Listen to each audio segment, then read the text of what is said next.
Today we will be talking about the P.A.S, also known as a phonatory aerodynamic system.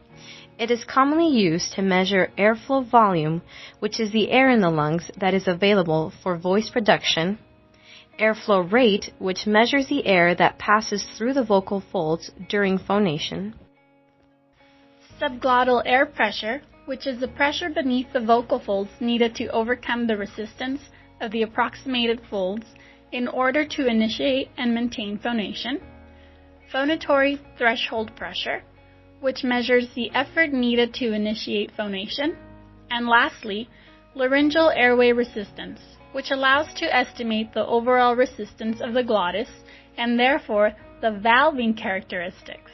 For example, if it's too tight, too close, or normal. This system is also known to measure vital capacity, air pressure screening, obtain measurement of maximum sustained phonation, visualize comfortable sustained phonation, the variation in sound pressure level, voicing efficiency, and rounding speech. The following video will explain the components of the P.A.S and the calibration method used prior to using the instrument. Okay, so now we're going to talk about some of the major components of the P.A.S system. This is the face mask. This is the airflow head, this white one here. The gray one is a coupler. This is a microphone wire here. You want to make sure to have it plugged in if you're going to use it. This is the airflow tube with the cotton on the inside. This large tube here is already connected, and the intraoral tube feeds into the large tube, which then feeds into the face mask.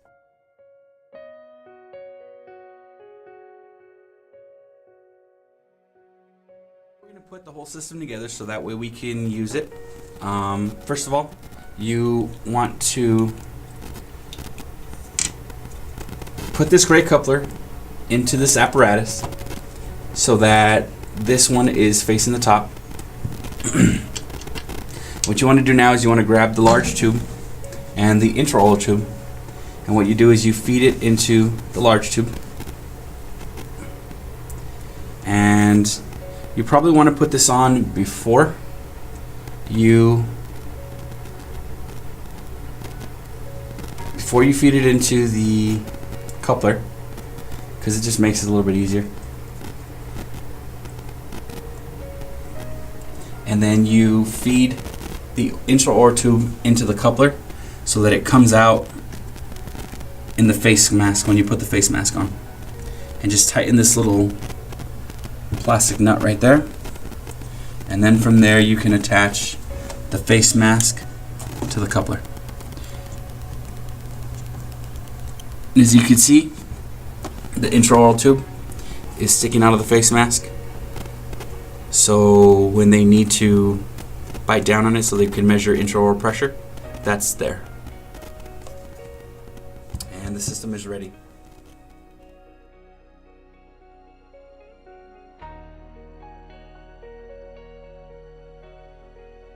Okay, so to calibrate this system, you want to make sure that all your components are set up like Daniel showed us, minus the face mask. We also have this syringe which is going to put some air pressure in there. So you place the intraoral tube and this gray piece, and then you go over to options. Once you open let me show you first. This is what the button looks like.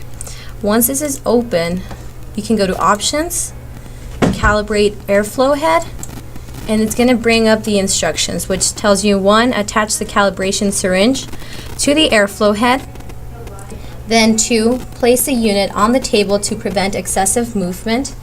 3, fully withdraw the plunger on the syringe, which has already been done. Once that is complete, you just press OK, and you're supposed to push in this little plunger of the syringe for 2 to 4 seconds, and you will see that now.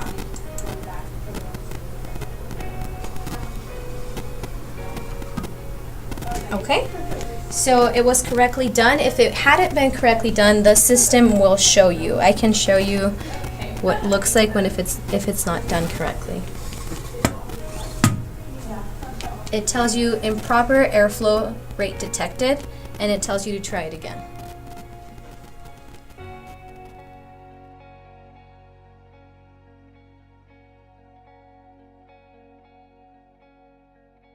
Okay, so now we're going to do some protocols. And what you want to do is you want to go to protocols. You want to go to, we're going to do maximum sustained phonation. So go to maximum sustained phonation and new live input. Now it's going to ask to auto zero. You just want to leave the system sitting like on a flat surface and then let it zero itself. And now it's ready. Okay, so now we're going to demonstrate the maximum sustained phonation. What you want to do is you want to instruct your client to take a deep breath and then produce a sustained with a constant pitch and loudness. And try to hold it as long as possible, and that's what we're going to be measuring. So go ahead and grab this, and then from there, take a deep breath, and then when you're ready, push it against your face, and then say ah, but not yet until I hit OK. So go.